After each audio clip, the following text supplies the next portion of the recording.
This episode is brought to you by the Sterling Soap Company. Christmas will be here before you know it. And you know what would make a great stocking stuffer for everybody in your family?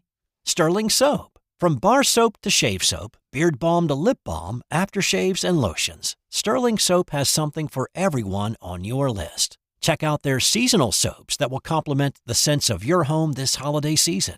And they're more than just soap. They also have a full line of coffee straight from the Sterling Roastery. Find their full line of products at sterlingsoapcompany.com. Face Off with Firefly Publishing for another drop into the fascinating world of pro hockey history with Hockey Hall of Fame True Stories 2. Following his bestseller, hockey historian and writer Eric Zwig opens the doors to the Pro Hockey Hall of Fame, revealing a treasure of untold tales, bizarre incidents, and captivating trivia that will leave the most devoted puckhead astounded. Just to name drop a few of the players he's included in this book are Wayne Gretzky, Jaromir Jagr, and Bobby Hull. Hockey Hall of Fame True Stories 2 is a must-read for pro hockey fans who crave more than just scores and statistics. Mr. Zwig invites you to uncover the true stories that have shaped the sport, ensuring that you will never look at the game of hockey the same way again. So skate on over to Amazon.com, Target, and Walmart to get your copy now.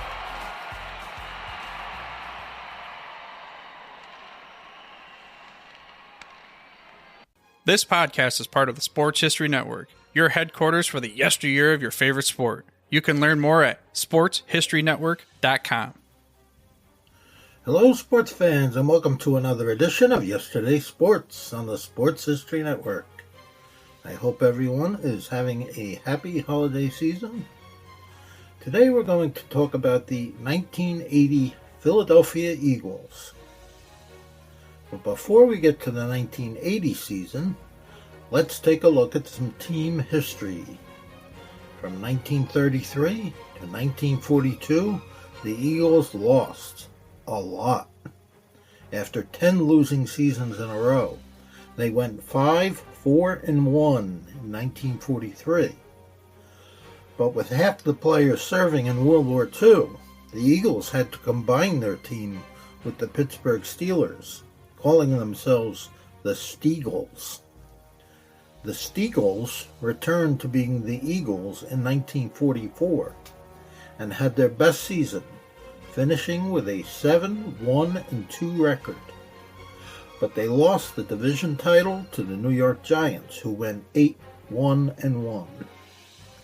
After finishing 7-3 in 1945 and 6-5 in 1946, they went 9-4 in 1947 before losing to the Chicago Cardinals in the NFL championship game. The Eagles hit their peak in 1948 and 1949, winning 22 games while losing only 3. The 22 wins included 2 NFL championships.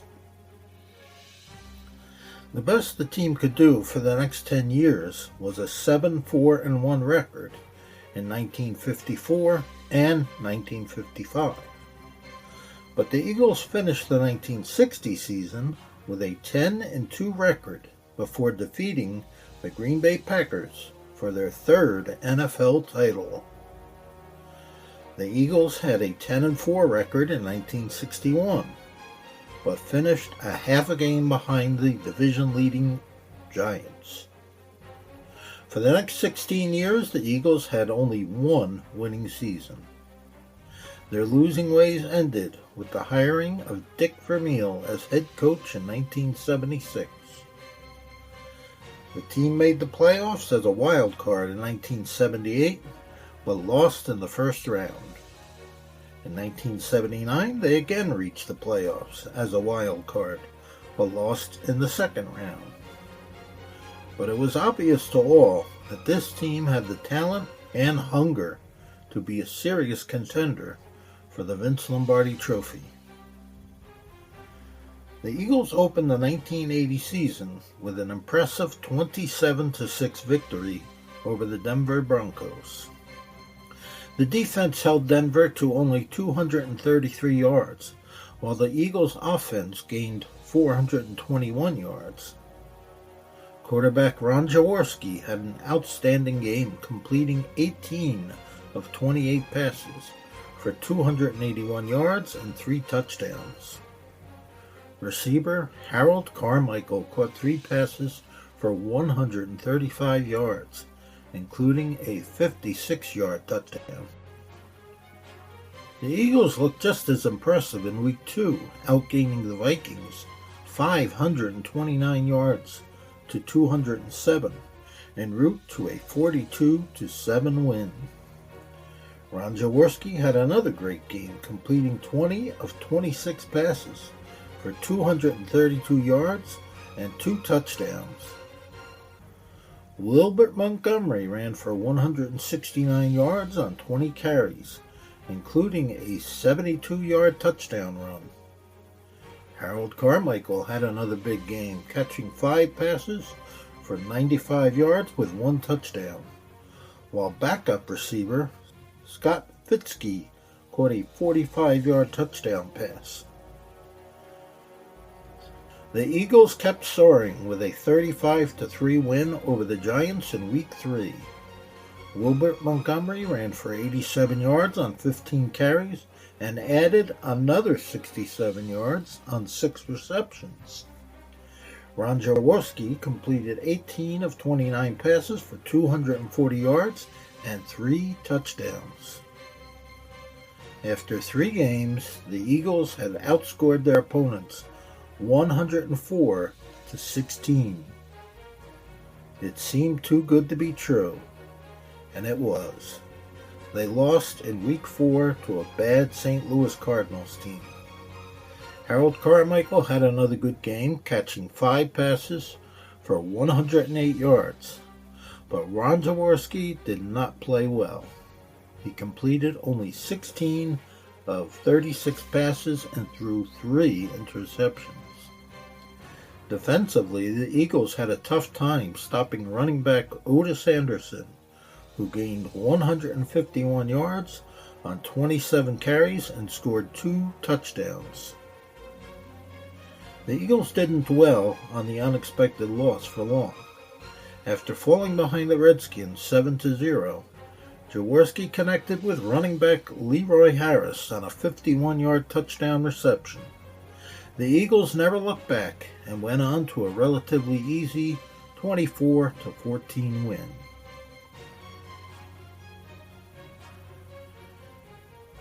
In a Week 6 game against the Giants, it looked like another upset was in the making.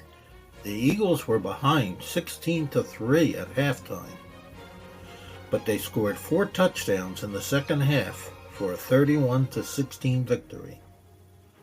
The Eagles' defense gave up only 161 yards, while the offense cranked out 329 yards. Jaworski had another solid game, completing 18 passes for 212 yards with 1 touchdown and no interceptions. The Eagles' 7th opponent was the Dallas Cowboys. The 2 teams were tied for first place in the Eastern Division with a 5-1 record. Neither team could establish much of a running game, but the Eagles' defense also shut down the Cowboys' passing game. Although Danny White passed for 222 yards, it took him 38 attempts, and he threw 3 interceptions. Jaworski threw 25 times and completed 13 for 214 yards with 2 touchdowns and 1 interception. The final score was Philadelphia 17, Dallas 10. With the division lead in hand, the Eagles had to be careful not to let down their guard against a weaker Chicago Bears team. The Eagles' defense held the Bears to only 113 yards through the air and held Walter Payton to 79 yards rushing. With Wilbert Montgomery out of action due to an injury, and Joe Pisarcek filling in for an injured Ron Jaworski, the Eagles played a lackluster game on offense and eked out a 17-14 win. Okay, that will conclude part 1 of our podcast on the 1980 Philadelphia Eagles. We will pick up next week with part 2. I wish everyone a Happy New Year. Until next week, thank you and God bless. This podcast is part of the Sports History Network, your headquarters for the yesteryear of your favorite sport. You can learn more at sportshistorynetwork.com. Hey there, sports history fan. This is Arnie Chapman, aka the Football History Dude, and I hope that you enjoyed this recent episode presented by the Sports History Network and were able to learn some good old-fashioned sports history knowledge nuggets. I started the Sports History Network back in 2020 with the mission to help podcasters find a community of like-minded sports history nerds, as well as helping aspiring podcasters to start their own shows. We have a little bit over 30 shows on the network right now covering all sorts of sports history, but as far as I'm concerned, we're just at the toothpick in the ocean moment, that can't even figure it out because there's so much more coming. We wanted to create the ultimate headquarters for sports yesteryear, starting with Podcast Network and our website, but we're going to continue to move into other mediums as well. And here's the cool part, because we want you to be part of our team. So if you're interested in starting your own podcast, or maybe being a guest on one of our shows, or who knows, maybe even writing an article for us over on the website. Seriously, all you gotta do is reach out to us on the contact page over at sportshistorynetwork.com. You can be as technologically savvy as a Neanderthal tapping on a stone trying to figure out this whole hieroglyphics thing back in the day. Again, it doesn't matter, because even if you don't understand the whole podcast space, we have a production team that can pretty much help you out with doing everything. All you gotta do, head over to sportshistorynetwork.com, head to the contact page, fill it out. That message goes right to me, and I'll reach out to you as soon as I can. But for now, dude, I'm through if you're through.